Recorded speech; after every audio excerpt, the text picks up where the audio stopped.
Tawag na ni Marcel Dario ang yellow jersey dahil naagaw nga kay Angelo, pero ngayon sa kanilang stage 5. Makaagaw kaya dito sa mga foreigner o nandito na kay Marcel Dario ang magta-champion sa kanilang huling laban sa Tour of Friendship R1 Thailand 2025. Maaga pa lang ay inulan na tayo, pero maaga din ang mga foreigner dito na nag-a-attempt na breakaway, kaya napuputol kagad yung harapan ng peloton. Tatlo ang nasa harapan dahil naisip nila dito na kailangan nating ibahin ang ating galaw rin, dahil ang mga Pinoy stage 1 ay banat kaagad. Ngayon ginaya nila ang mga Pinoy rin. Ngayon naman ang mga foreigner pag start ay nag-breakaway kaagad kasama si Dixon, si Michael at Warren. Dalawang Quantum Racing at saka isang Special Likes Mavericks. Napakatangkad yung tatlo dito dahil napakatulin sila, kaya mahihirapan ang mga Pinoy nito na hahabol kagad kaya kailangan naka-formation ang mga Pinoy doon sa harapan ng peloton para habulin. At maaga rin yung ating ulan, talagang bumagsak, kaya ito ay binago rin ang mga estilo ng mga foreigner dahil naisip nila na inutakan tayo dito dahil ang mga Pinoy yung kanilang unang state banat kagad, kaya nagkaroon ng talagang na-pressure ang mga foreigner. Ngayon naman ginaya sila sa huling laban. Pag start, ayan, nakikita natin tatlo kasama si Dixon, Warren at si Michael. Dalawang Quantum Racing at saka isang Specialized Mavericks. Matulin, talagang napaka solid yung kanilang maintain, 50 pataas, habang ang mga Pinoy kapag nagmi-maintain lang sila ng 46 to 45 dito, mahihirapan silang dumikit. Kailangan talaga mas mataas sila ng puwersa. Shoutout rin kay Shinjin ng Von Covered Canada, at maraming salamat sa lahat ng mga nag-aabang kay Wyatt Mix, at thank you lalong lalo na kay Sir Alex Bilan ng Time Excellent Noodles, sa lahat ng bumubuo ng Tour of Friendship R1 Thailand.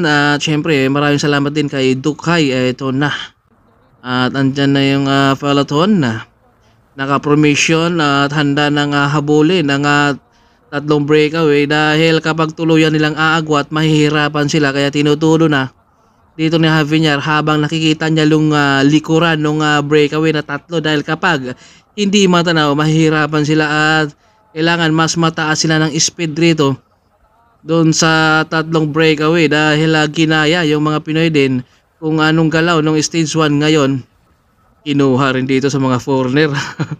Kaya ito ay breakaway na ang mga foreigner, kaya napuwersa dito ang mga Excellent Noodles, ang mga Pinoy sa paghahabol. Dahil syempre kailangan mo sana ipagpag yung mga lamig-lamig. Yun nga lang, wala nang pagpagan, kumbaga banat ka agad to.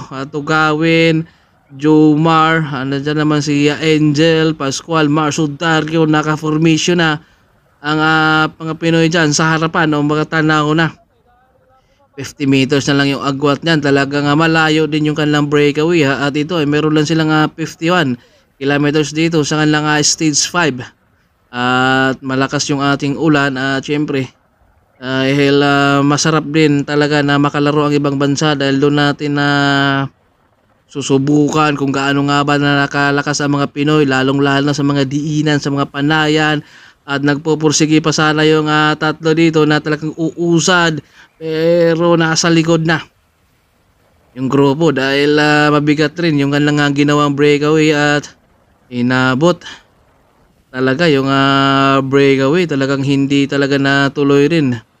Kumbaga napakahirap din naman talaga isagad yung hanggang finish line, gawa na hindi papayag rin ang mga Pinoy na talagang aagwat ng tuluyan yung tatlong breakaway, kaya inabutan sila ng ating grupo dahil grabe talaga mag-maintain itong si Javier. Yung kanyang maintain sa ITT napakasulit. Yung sa Tour of Luzon lang yung kanyang ginawa, yung 60 kph yung kanyang maintain, napakahirap talaga. Kumbaga last 5 kami inabot ko kumbaga hindi biro yung kanyang ginawa. Kumbaga siguro para talaga sa kanya yung stage na yun, yung sa kanilang ITT sa Tour of Luzon 2025. Dahil syempre mga sipag, tiyaga at saka pananalig lagi sa Panginoon, at focus lang talaga sa sarili mo para ikaw ay lumakas. Andiyan naman si Siki po na handa ng rumisbak na yan dahil yung kanyang kakampi nga ay inabot at hinawakan na ni Marcio Dario at nasa likod naman si Pascual, bit-bit na ni Pascual yung grupo kanina at Marcio Dario palitan na pero may buwabanat na naman sa harapan ng peloton, no? Specialist Mavericks, nakikita natin na bumabanat na naman sa harapan. Dito sila ay gusto na lang lalabas din na sa grupo dahil naisip nila na kapag sa rematyahan baka hindi nila kakayanin ang mga Pinoy, kaya yung Specialist Mavericks at saka Quantum sila at Integrated ay sila naman ang bumabanat dito dahil kapag nakikipagsabayan sila sa rematyahan, siyempre uutakan sila sa mga sprinter, lalong lalo na si Tugawin may bumabanat na naman sa harapan, dahan-dahang pumanay ito sa harapan.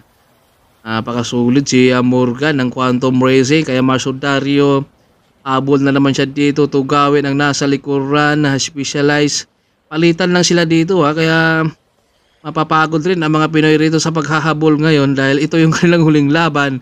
Dito naman ay ginaya yung mga technique rin sa mga Pinoy na talagang may buwabanat pero hindi rin na-test dito ni Morgan ng Quantum Racing. Malamang pag inabot yung Quantum Racing, Specialized na naman ang papalit at saka Integrated.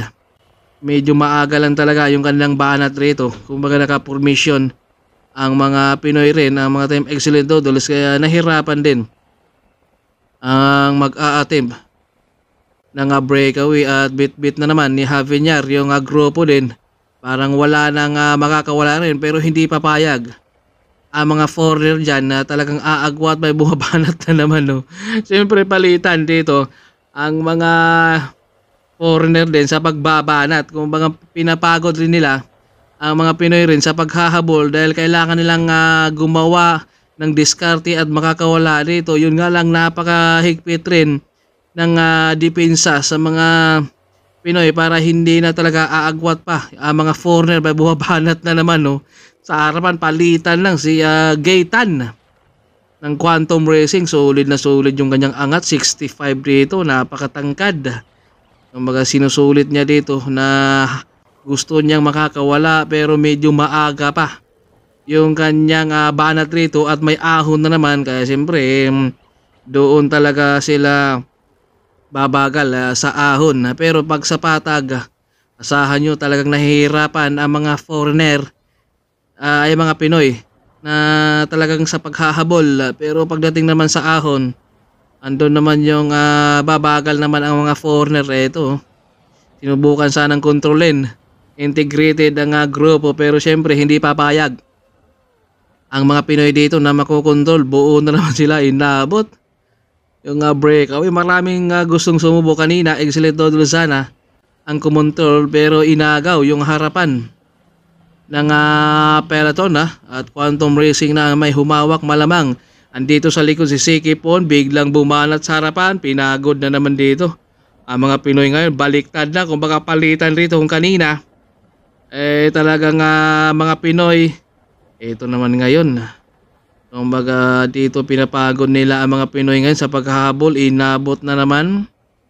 Excellent Noodles nasa harapan, kompleto na sila dyan dahil kailangan nilang bakuran dyan dahil sprinter naman ang manghingibabaw rito. Pero tinapatan rito ang formation ng mga Pinoy.